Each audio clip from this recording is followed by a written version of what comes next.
I've made this small crossbody bag from a 12 by 13 inch upholstery sample and a fat quarter for the lining. It's approximately 6 inches wide by 5 inches high and 1 inch on the side. It has a flap with a magnet snap. It's big enough to carry my cell phone, keys, bank card, and a few other small items.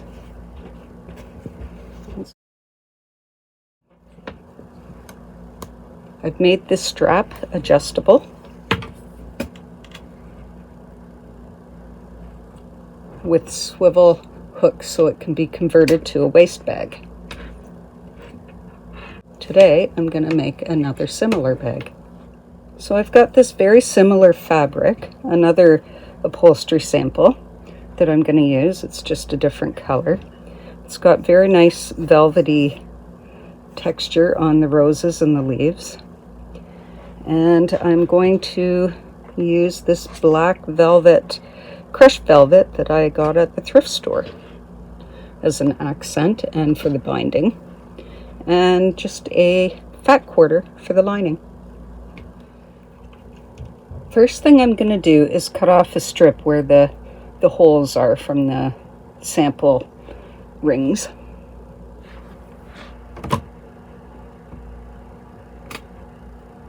I'm going to cut it fairly close so that I have as much fabric as possible to work with.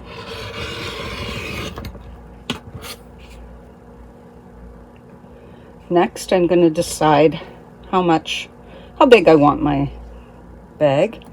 It doesn't really matter to me how big it is, but I know that I do want the rose to be on the flap. So I'm going to, I'll cut it about right here.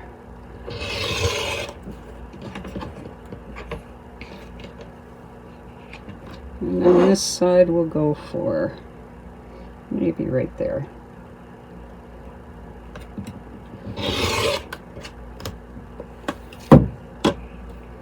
So this bag is going to be about 7 inches wide when it's finished. Now I'm going to cut these sides that I cut off so that they are the same width. I'm going to use them for the sides and the bottom of the bag.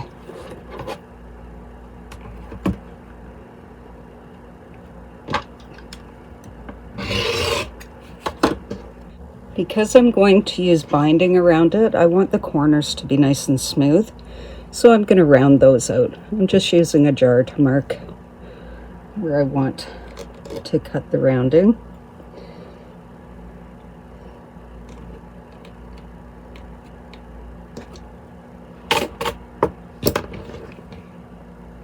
And then I'll cut the edges off with my rotary cutter, or you can use a pair of scissors.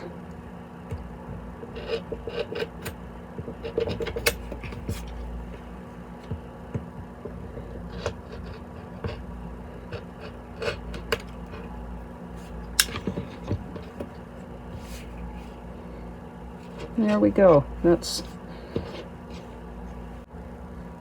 the front flap and the back of the bag. And we'll use these to make the sides. So I'm going to sew together the two sides. We don't need to have an accurate length yet, and we'll cut that down as we need to. I'm going to mark on the back of the velvet the shape for the underside of the front of the bag. So I want to get that cut out too.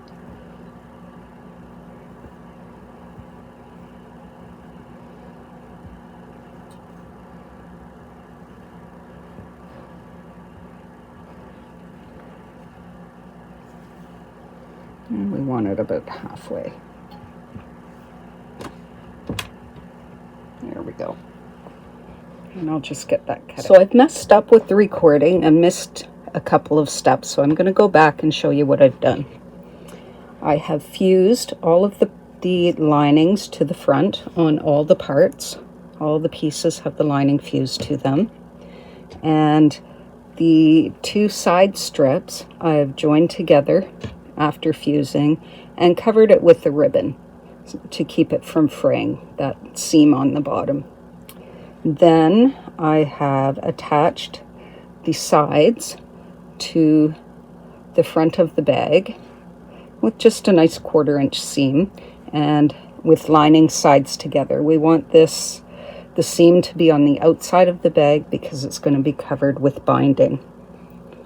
I have cut a strip of 2-inch binding that I'm going to use around this edge, around all of the edges, but we're going to start here.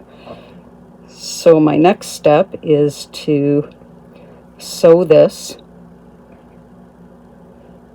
I'll match the edges up here and sew around. Then I'm going to flip this over and tuck in the edge, and we'll have a nice binding. A little bit hard to see here, but step by step I will show you. So I'm going to work on the strap right now, and I've got this I guess polyester strapping that I'm going to use. I'm just going to melt the ends so that they don't fray anymore.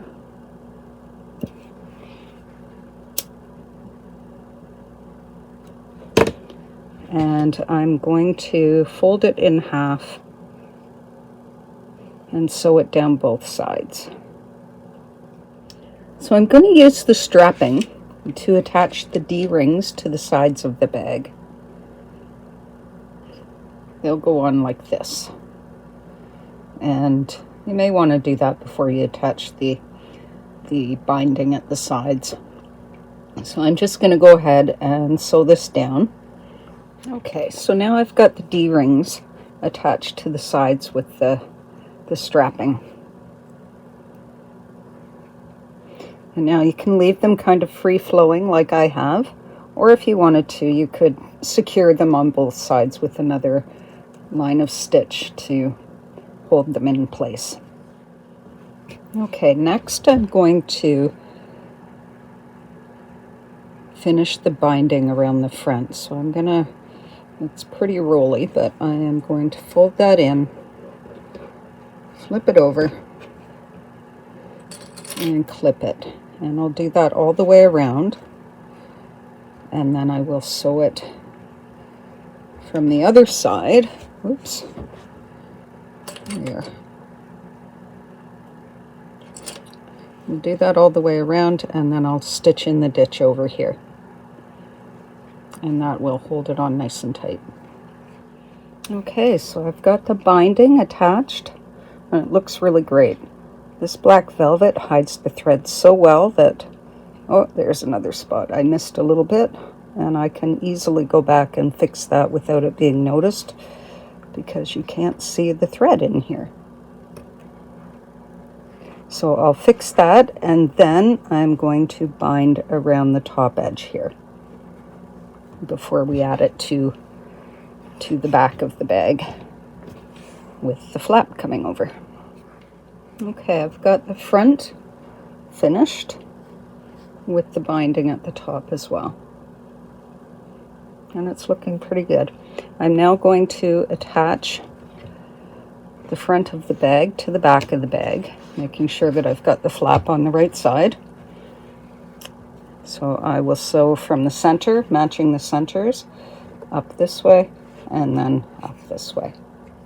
Okay, now that I've got the back attached to the front, I am going to put the binding around the outside here, and I'll start at the middle at the bottom so that we can hide the joining seam there. And I'll do that the same way that I did the front and the top of the front here. So I've got the binding sewn on around the outside of the back of the bag now. And at the join, what I've done is folded this part. I don't know if you can see that very well, but I've folded the first part and sewn that over so that when I flip it, it'll be a nice clean edge. It doesn't really need to be sewn together, but it can be if you want. So I'm just going to sew this down. I'm going to roll it over and fold it up, clip it. Here, we'll do it like that, and like that, clip it, and then sew around this side, stitching in the ditch again. Here it is clipped, and here it is sewn on. The bag is almost finished. All we have to do now is attach the clasp and the strap. Okay, so now I'm going to attach the straps. We have the front and back piece of the snaps, as well as the little grommet pieces that go inside to hold it. A couple of pieces of cardboard. You can use just scraps of cereal box or a little tag like I've done. I've used a price tag, and a small circle of your lining fabric. Now I've used a knife to cut through. So I've marked where I'm going to cut through using the back tab here. And I'm going to cut a little slit in the cardboard with a small knife. And I'm also going to mark that on the fabric. You can do that on the front side or the back. And I'm going to cut a little wee slit there with a pair of scissors.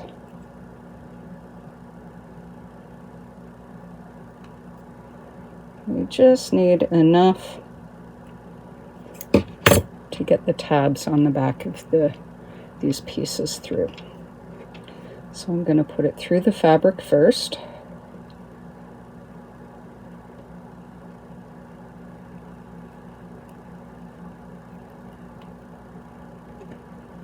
And then through the cardboard.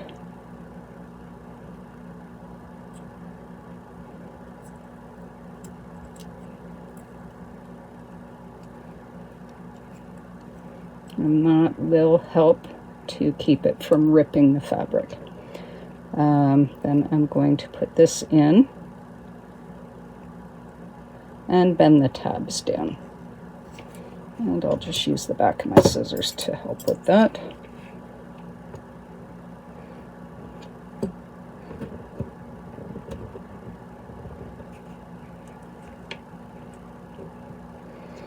Now the reason that I've done these separately instead of attaching them into the lining is because I have fused the lining to the front of the bag.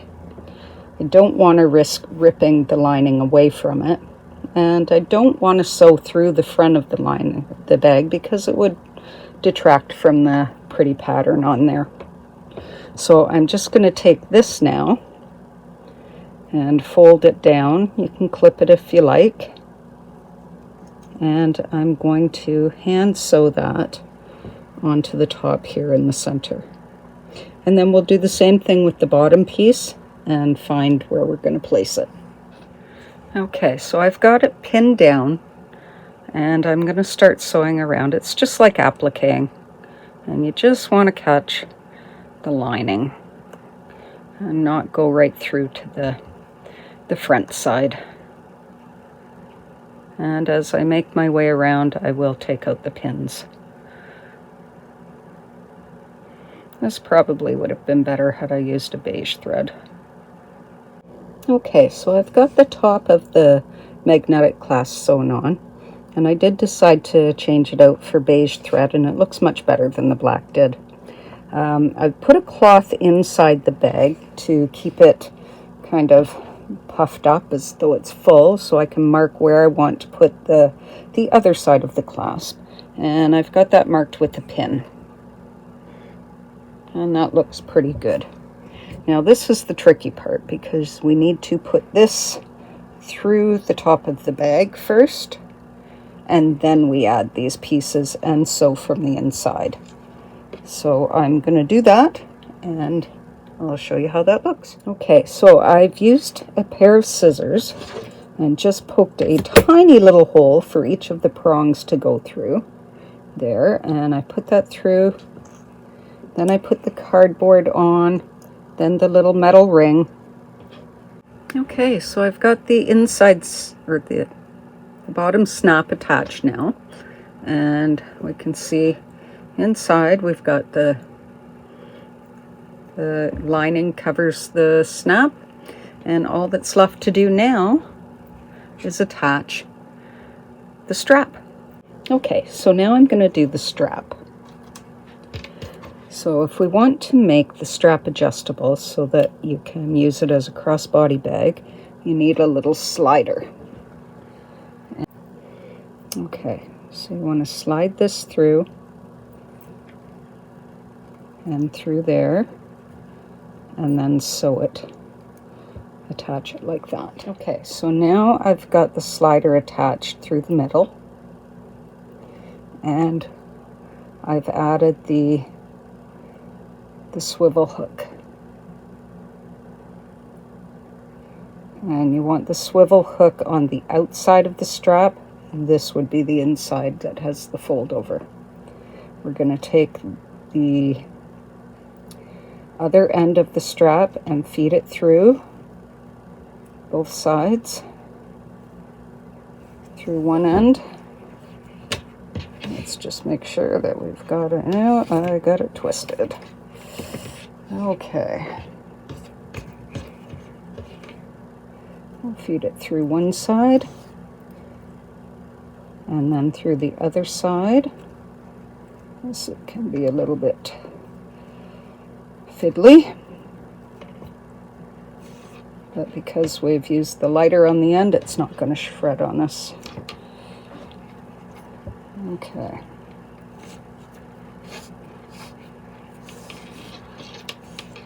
There we go. So it looks like this on one side. And now I'm going to put the other hook on the other end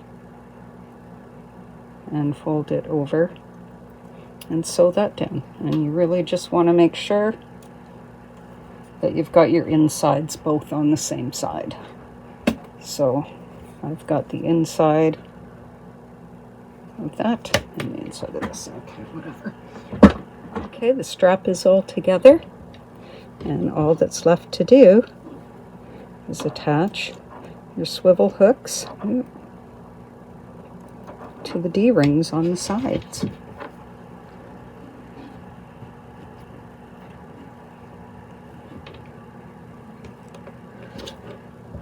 And you have an elegant little bag.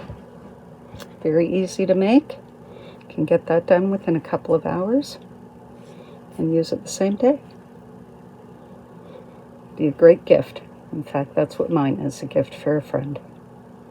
Thanks for watching. I hope you enjoyed the video, and if you did, please like and subscribe.